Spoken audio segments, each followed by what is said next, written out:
పేరిట మీ అందరికీ షలోం. ఈరోజు దేవుని వాగ్దానము.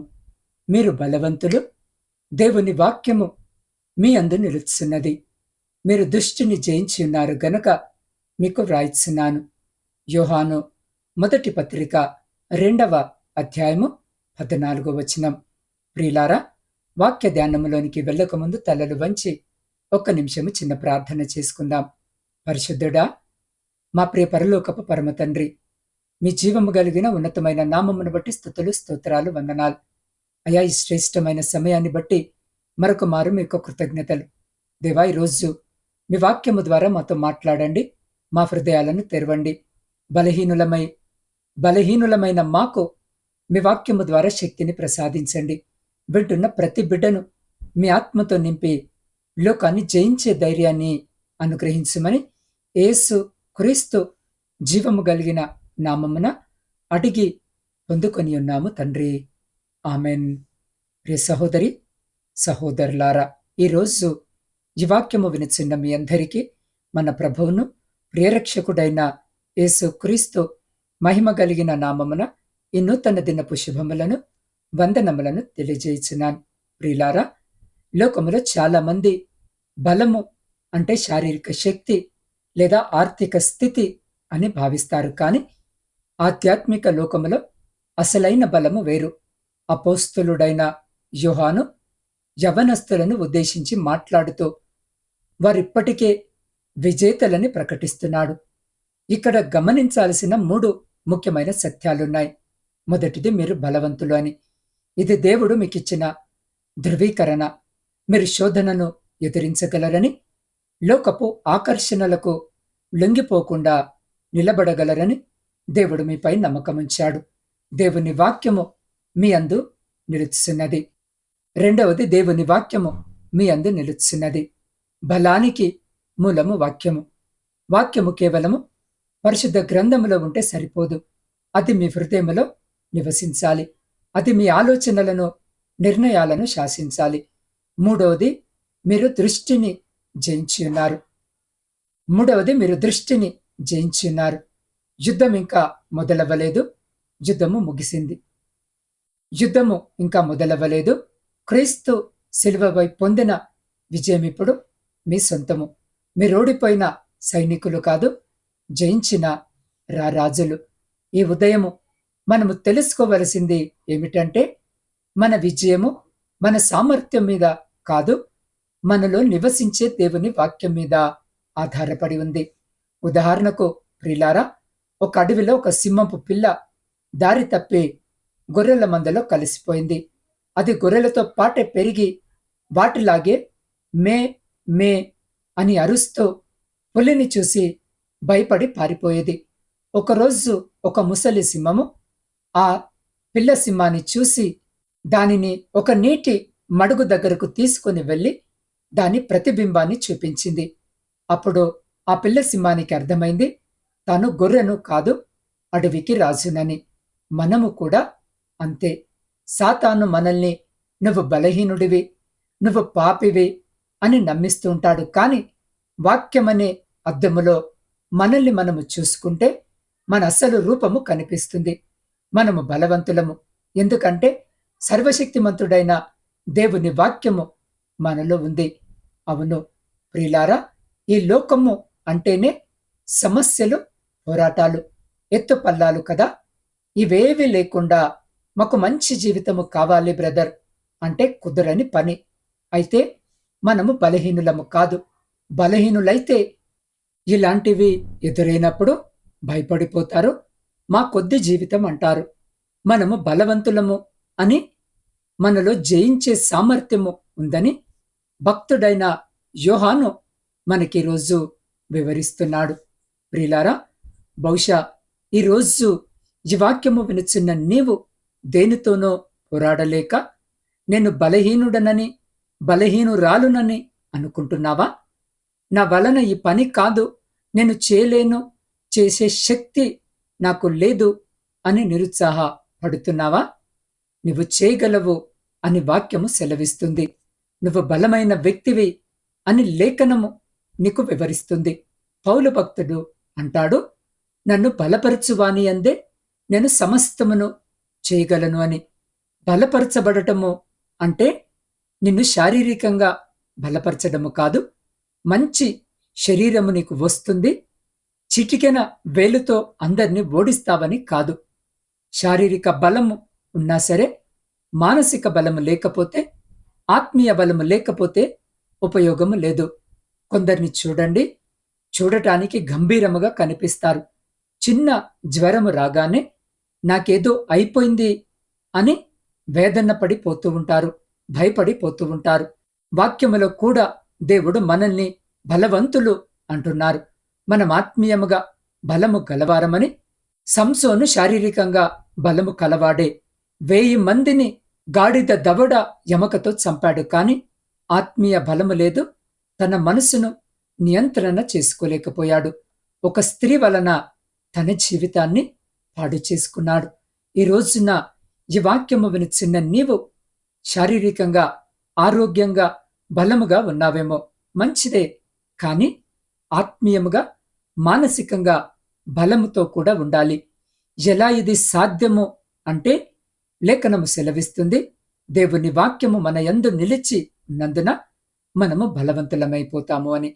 ప్రియులారా, యేసు క్రీస్తు ప్రభు అరణ్యమునకు శోధింపబడు నిమిత్తము వెళ్ళినప్పుడు అపవాది యేసయ్యను ఎదిరించాడు.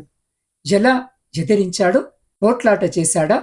లేదా ఏదైనా పందెము పెట్టుకున్నాడా? లేదా యుద్ధము చేశాడా? ఇవన్నీ ఏమీ చేయలేదు, కాని వాక్యముతోనే సమాధానము చెప్పాడు. అపవాది మనల్ని శారీరకముగా ఎదుర్కోలేడు. అసలు సాతాను ఆలోచన మనల్ని శారీరకంగా బలహీనులను చేయడమే. ఏమాత్రము అపవాది మనల్ని శారీరకముగా ఎదుర్కోలేడు. అసలు సాతాను ఆలోచన మనల్ని శారీరకంగా బలహీనులను చేయడము ఏమాత్రము కాదు, కాని మనల్ని ఆత్మీయముగా, మానసికంగా కృంగదీయాలి, పడేయాలి అని చూస్తాడు. వాక్యము మనలో నిలిచి ఉంటే వాటిని మనము జయించవచ్చు. దేవుని వాక్యము మీలో ఉన్నందువలన మీరు దుష్టుని జయించి ఉన్నారు అనే విషయము ఈరోజు లేఖన భాగము ద్వారా సుస్పష్టముగా సెలవిస్తుంది. గిద్యోను భయముతో గడుపుతున్నాడు. మిద్యానీయులను ఎదుర్కొనే శక్తి గిద్యోనుకు లేదు అని అనుకున్నాడు. అతను ఎంతసేపటికి తన శరీరము చూసుకొని భయపడ్డాడు. తన యొక్క నేపథ్యాన్ని చూసి, నాకెవరూ లేరుగా, నాకు యుద్ధము రాదుగా, నాకు జ్ఞానము లేదుగా అని బలహీనుడనని అనుకున్నాడు. కాని దేవుడేమంటున్నాడు అంటే, పరాక్రమము గల బలాఢ్యుడా అని సంబోధిస్తున్నాడు. గిద్యోను శారీరకంగాను మంచి జ్ఞానము కలిగి ఉండటములోను నిజముగానే బలహీనుడు, కాని గిద్యోను బలవంతుడు. ఎప్పుడు గిద్యోను బలవంతుడు అంటే, దేవుని తోడు అతనికి ఉంది అని తెలిసినప్పుడు. ఈరోజు ఈ వాక్యము వింటున్న నా ప్రియమైన సహోదరి, సహోదరులారా, మీరు బలహీనులు కాదు, మీరు జయించలేని వారు కాదు, మీరు లోకములో ఏమాత్రము తక్కువ వారు అసలే కాదు. నిజమే, శారీరకంగా బలహీనంగానే ఉండొచ్చు, నిజమే. నీకంత చదువు లేకపోవచ్చు, ఆర్థికంగా పెద్ద ఉన్నతమైన స్థితి నీది కాకపోవచ్చు. అయితే నీకు వాక్యము ఉందని మర్చిపోకు. నీలో వాక్యము నిలిచి ఉందని గ్రహించు. ఆ వాక్యమే నిన్ను బలవంతునిగా, బలవంతురాలిగా మారుస్తుంది. నువ్వు దేనికైతే నేను జయించలేను అని భయపడుతున్నావో, నువ్వు దేనినైతే జయించలేను అని భయపడుతున్నావో, దానిని నీవు జయించగలవు అనే దృఢ సంకల్పము మనకిస్తుంది. అందుకే ఈ రోజున వాక్యము సెలవిస్తుంది, మీరు జయించి ఉన్నారు అంటే అయిపోయింది. అనారోగ్యమును జయించి ఉన్నారు, మీ ఆర్థిక సమస్యలను జయించి ఉన్నారు, నీలో ఉన్న నిరాశను జయించి ఉన్నారు, నీ కుటుంబంలో ఉన్న భేదాలను జయించి ఉన్నారు అని దేవుని వాక్యము మీలో ఉంది. కాబట్టి ప్రియ సహోదరి, సహోదరుడా, వాటిని మీరు జయించగలరు. కాబట్టి మీరు బలవంతులు అని ఎరిగి వాక్యమును విడవక దుష్టిని జయిస్తూ ముందుకు సాగండి. ముగింపులో ఒక చిన్న మాట నేను మీతో పంచుకోవాలని ఆశ కలిగి ఉన్నాను. అపవాది ఎప్పుడు మన గత పాపాలను, మన బలహీనతలను గుర్తు చేస్తూ మనల్ని కృంగదీయాలని చూస్తూ ఉంటాడు. వాడు మిమ్మల్ని బలహీనులు అని పిలుస్తాడు, కాని దేవుడు మాత్రము మిమ్మల్ని బలవంతులు అని పిలుస్తున్నాడు. ఎవరి మాటను నమ్ముతారు? మీరే ఆలోచించుకోండి. గుర్తుంచుకోండి, వాక్యం అనేది కేవలము అక్షరము మాత్రమే కాదు, అది ఒక శక్తి. మీ హృదయంలో వాక్యానికి చోటు ఇచ్చినప్పుడు మీలో ఉన్న భయము చచ్చిపోతుంది, మీలో ఉన్న అపనమ్మకము తొలగిపోతుంది.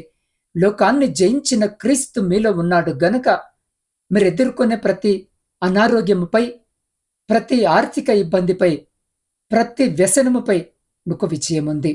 మీరిక మీదట ఓడిపోయే వారిలా తలదించుకొని బ్రతకనవసరం లేదు. జయశీలురుగా తలెత్తుకొని నడవండి. ఇప్పుడు ప్రియ సహోదరి సహోదరులారా, ఈ సమయంలో ఈ వాక్యము వినిచిన మీరందరూ తలలు వంచి నాతో పాటు కొన్ని నిమిషాలు మౌనముగా ఏకీభవించండి. ఈరోజు ఈ వాక్యము వినిచున్న మీలో ఎవరైనా నేను పాపపు అలవాట్లను విడనాడలేకపోతున్నాను, నేను చాలా బలహీనుడిని, బలహీనురాలిని అని అనుకుంటున్నారా? దుష్టుడు మీ మనసులో భయాన్ని, ఆందోళనను నింపుతున్నాడా? లేదా మీరు దేవుని వాక్యానికి దూరమై ఆధ్యాత్మికంగా కృంగిపోయి ఉన్నారా? దేవుడి రోజే మీ జీవితంలో ఒక నూతన అధ్యాయాన్ని ప్రారంభించాలనుకుంటున్నాడు. ప్రభువా, నా సొంత శక్తితో నేనేది చేయలేను తండ్రి, నీ వాక్యము నాలో నివసించనివ్వు, నాకు నీ బలాన్ని ప్రసాదించు అని ఎవరైతే ఈ సమయంలో కోరుకుంటున్నారో వారు మీరున్న చోటే వీలైతే లేచి నిలబడి లేదా మోకరించి మీ కుడి చేతిని మీ హృదయంపై పెట్టుకొని లేదా ఆకాశము వైపుకెత్తండి. ఇది మనుషుల కోసము చేసే నిర్ణయము కాదు, ఇది మీ విజయానికి పునాది. మీరెత్తిన ప్రతి చేయి మీ అర్పణగా దేవుడు చూస్తున్నాడు. ఆయన మిమ్మల్ని ముట్టి తన వాక్యముతో మిమ్మల్ని బలపరచబోతున్నాడు.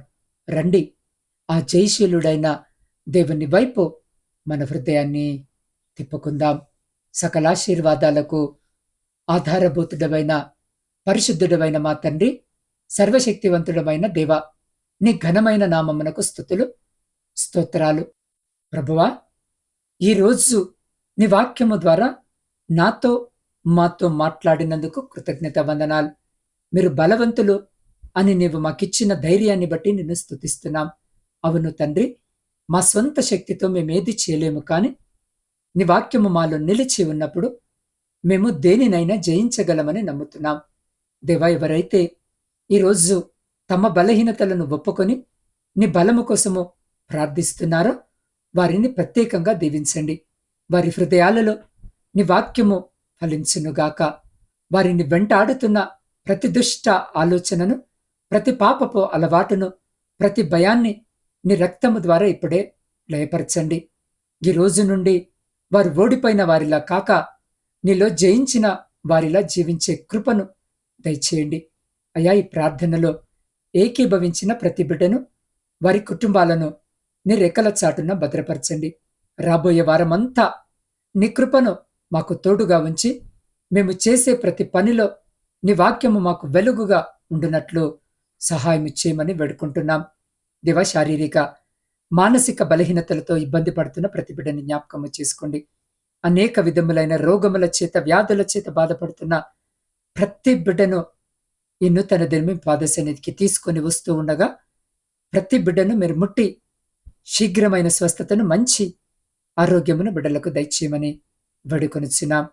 దేవారీతిగానే కుటుంబ పోషణకై కుటుంబాలను వదిలి పరాయి దేశంలో కష్టపడి పని చేసుకుంటున్న ప్రతి బిడ్డని జ్ఞాపకము చేసుకోమని వేడుకుంటున్నాను. అయా, వారి చేతుల కష్టార్జితాన్ని ఆశీర్వదించండి.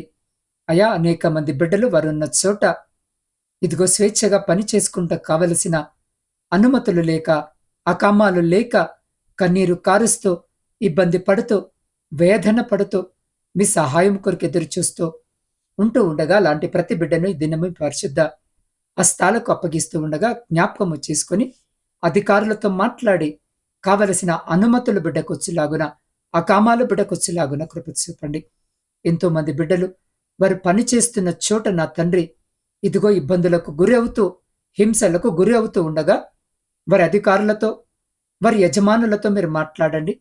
వారి మనసులను మార్చి ఇదిగో నీ బిడ్డలను ప్రేమించులాగున కృప చూపమని వేడుకొనిచున్నాం. బిడ్డల దేశంలో ఒంటరిగా ఉంటుండగా ఒంటరితనము వారి దరి చేరకుండా మీరు తోడుండి వారిని వారి కుటుంబాలను మీ కృపలో భద్రపరచమని వేడుకుంటున్నాం. ప్రపంచంలో శాంతిని సమాధానాన్ని కలిగించండి. విడిపోయిన విచ్ఛిన్నమైన ప్రతి కుటుంబాన్ని జ్ఞాపకము చేసుకుని తిరిగి కట్టుమని వేడుకుంటున్నాం.